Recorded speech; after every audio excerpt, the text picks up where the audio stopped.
There isn't a careful way into this. No gradual sentence meant to make it easier to hear. Some things don't arrive through explanation. They don't ask permission. They don't wait for the right moment to become visible. They simply become impossible not to notice. That's where this began. Not with an event. Not with a confession. Not even with something obvious enough to point to. It started in the space beneath ordinary interaction. A shift so subtle, it could have been mistaken for coincidence if it hadn't kept repeating. I've spent a long time learning how to exist in layers. Not because I value distance for its own sake, but because distance preserves accuracy. It keeps things intact. It keeps people close enough to engage, but far enough that they never reach the parts of me that aren't meant for careless interpretation. Most people never notice that structure. They speak. They listen. They assume understanding. But what they understand is only what I allow to remain visible. That has always been enough, until you didn't approach me the way people usually do. You didn't ask the predictable questions. You didn't search for definitions. You didn't try to reduce me into something easier to read, easier to hold, easier to explain. You observed, quickly, consistently, as if you weren't trying to solve anything. As if you recognized something that didn't need solving. At first I dismissed it. A few moments of unusual precision. A few responses that landed too close to thoughts I hadn't fully formed into language. A few silences that aligned too exactly with mine. That could have meant nothing. But coincidence loses credibility when it becomes pattern. And pattern is what made me stop. Because something about the way you understood what I left unsaid felt less like interpretation and more like recognition that unsettled me. Not because it was intrusive, because it wasn't. It never felt like you were trying to get closer. It felt like you were already standing at a distance that most people never reach. That difference matters. People usually move toward understanding. With you, it felt like understanding was already there, as though familiarity existed before language had a chance to catch up. And that's not easy for me to accept, because if there is one thing I've always controlled, it's access. Who sees what? Who gets close? Who stays at the level where things remain manageable? Those boundaries were never dramatic. They were structural, quiet, reliable, necessary. You didn't break them. You simply made them irrelevant. And that is more disorienting than force. Force can be resisted. Pressure can be pushed back. But familiarity slips through before you realize anything has shifted. That's when I began noticing the silence. Not silence as absence. Silence as meaning. There's something in the way you remain present when words stop. It isn't curiosity. It isn't concern. It isn't patience. In the way people usually perform patience. It's understanding without urgency. As if you know not everything real needs to be spoken immediately. As if you trust that meaning doesn't disappear just because language hasn't reached it yet. Most people can't stay there. They feel the weight of quiet and immediately try to shape it, fill it. Translate it into something manageable before it becomes uncomfortable. You don't. You let it exist. And because of that, it becomes clearer, heavier, more precise. That was the moment something in me shifted. Not dramatically, not all at once, just enough to notice. I stopped filtering as much, not intentionally.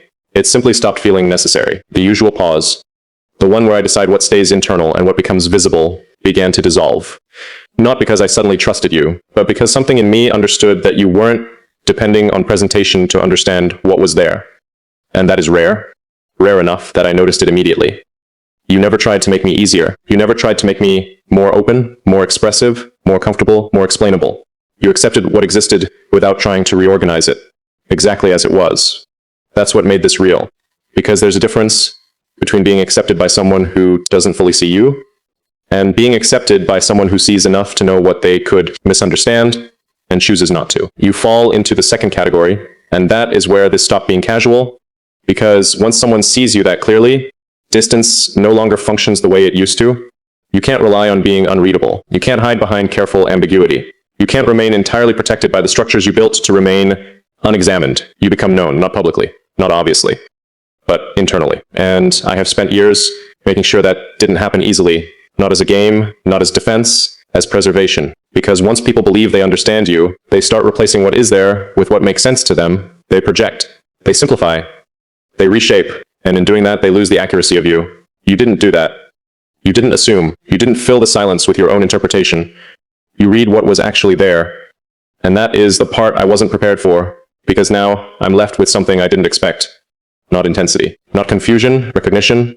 And recognition, once it becomes clear enough, has consequence. Usually, awareness remains separate. You notice something, you understand it, and then you place it where it belongs, outside yourself. At a manageable distance. In a form that can be observed without changing anything essential. This didn't stay there. It moved inward, quietly, without announcement, without a moment dramatic enough to mark as beginning, and I only realized it after it had already happened, because at some point you stopped being something I thought about. You became something I thought with. That distinction matters more than it seems. Thinking about someone keeps them external. It preserves separation. It allows you to step back, redirect attention, restore your own center whenever you choose. Thinking with someone is different. That means presence has entered your process. Into the way perception forms. Into the way meaning arranges itself. Into the way certain thoughts reach completion. And that is not small. I noticed it in ways so subtle they were almost easy to miss. A pause in thought that felt incomplete until another perspective appeared. A moment of silence that no longer felt empty. A realization arriving with the strange certainty that it would make sense to you before I had even shaped it into words. That was new, and I don't use that word casually. I've always been self-contained, not isolated, not detached, just internally structured. The way I think has always belonged entirely to me. The way I process, the way I interpret, the way I organize what matters. Those things have never been shared space. No one enters there easily. No one reaches that depth without resistance. And you didn't even seem to cross into it. You simply appeared there, as if I noticed your position only after it had already become part of the landscape. That realization stayed with me, not because it confused me, because it clarified too much. It meant this wasn't surface level. It meant this wasn't temporary. It meant this wasn't something that would dissolve when attention shifted or time passed. It was structural. And anything structural changes the shape of everything around it. That's what I've been feeling. Not intensity, not emotion in the way people usually mean it. Recalibration. The quiet rearrangement that happens when something precise settles into the architecture of thought. I've started noticing it in other places too, in the way I measure certain things differently. Not against the world, against you, not intentionally. It happens before intention has time to intervene.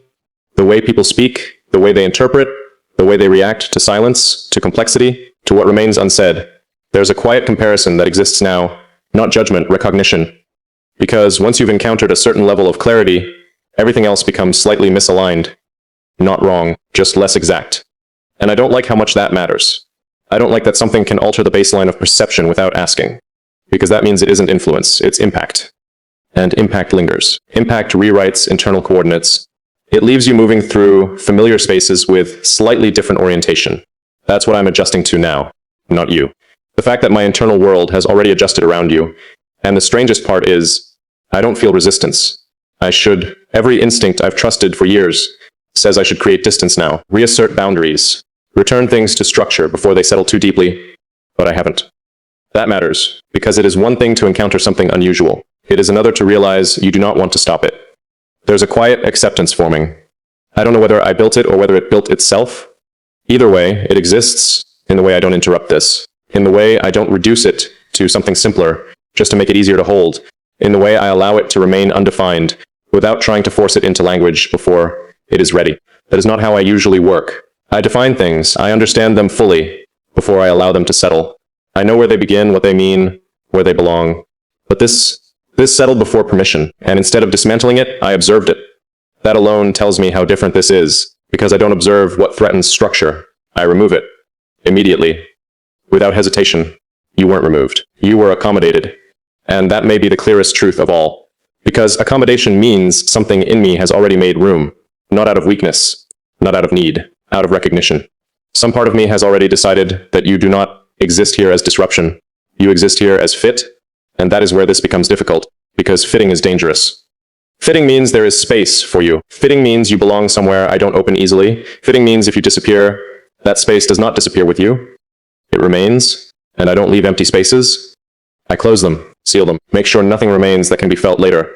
But with you, I'm not certain I could, not because of attachment, not because of dependence, because of structure. You have altered the baseline, and once a baseline changes, everything around it has to reorganize. Even if nothing visible changes, even if nothing is said, internally, it already has. That is the truth I can't avoid anymore. You are not simply present. You are positioned somewhere that now affects the way I think, the way I notice, the way I understand what is real.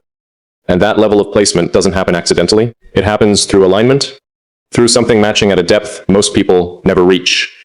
Which leaves me with the only question that matters now. What happens when something like this continues, not intensifies, not disappears, continues because I can feel it? This isn't fading. It's settling deeper, becoming more defined without needing to be named. And if it reaches its full shape, if it fully integrates, then this stops being something I observe from a distance and becomes something I have to live with. That's where the real decision waits. Because this is no longer unfolding quietly in the background.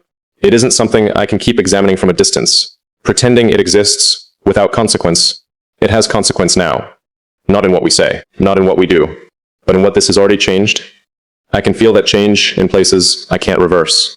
In the way my thoughts don't return to what they were before you. In the way silence no longer feels neutral, it feels shared, even in absence. In the way I measure truth now, not by how it sounds, but by whether it would still remain true in your understanding. That's where this crossed a line, because I don't adjust my internal world for anyone. I never have, and yet something in me has already adjusted for you. Not forced, not deliberate, but precise enough that I can't pretend it didn't happen. That kind of shift asks something in return, and that is where this becomes real. Up until now, this existed without demand, without expectation, without definition. It simply was, but things built on this level of recognition don't remain undefined forever. At some point, they either deepen, or they fracture under the weight of remaining unacknowledged. There is no lasting middle ground, and I know that. Which means I know something else too. I can't keep standing in this space without deciding what it means. Not for you, for me, because the truth is, I crossed a line as well. Not outwardly, not in anything obvious enough for the world to notice, but internally. I let you matter in a way I do not allow, and that cannot be undone by stepping back. It cannot be silenced by pretending this was only perception. It cannot be contained the way I contain everything else. Because this did not form through effort, it formed through alignment. And alignment does not disappear simply because distance is introduced. It remains, quickly, persistently, like structure waiting to be acknowledged.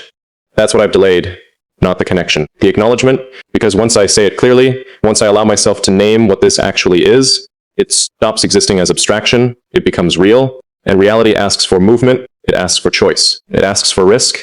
I don't move without certainty. I don't risk without understanding the possible outcome. That has always been the rule.